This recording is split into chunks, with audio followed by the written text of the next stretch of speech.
তারেকের কথা যেটা, রফিকুল আমিনের মতো বাটপার যে কিনা জেল থেকে বের হয়ে তার কালো টাকা সাদা করার মাধ্যম খুঁজে নিয়েছে রাজনীতি, সেই রফিকুল আমিনের দল কিভাবে নিবন্ধন পায়? যাদের মাঠ পর্যায়ে কোনো কার্যক্রম নাই, অফিস নাই, তারা নিবন্ধন পাচ্ছে না। মানে আপনি দেখেন তো আমজনতার দলের প্রোগ্রাম কি আপনারা রাজপথ দেখেননি? এই গত জুলাই অভ্যুত্থানে 7 জন শহীদ আমাদের দলে, এরা আসতে কোথা থেকে? কাজ না করলে, দল না থাকলে এমনিই আসছে। তারেকের মুখটা ফেমাস বা তারেকের মুখটাকে আপনারা চিনেন, এই জন্য তারেককে আপনারা বেশি দেখেন। তাই বলে কি আর কেউ দলে নেই?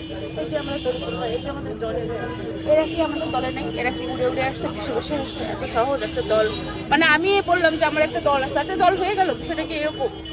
তো তারেকের জায়গাটা ওইটাই যে আমাদেরকে তারা চিনে না, আমাদেরকে তারা বুঝে না, আমাদের দল নাই, তারা এইভাবে কেন নিবন্ধনটা আমাদেরকে দিচ্ছে না, বা তারা যেইভাবে অন্য দলকে নিবন্ধন দিয়েছে তারা সেটা করে দেখা কোন কোন জায়গায় কি পেয়েছে।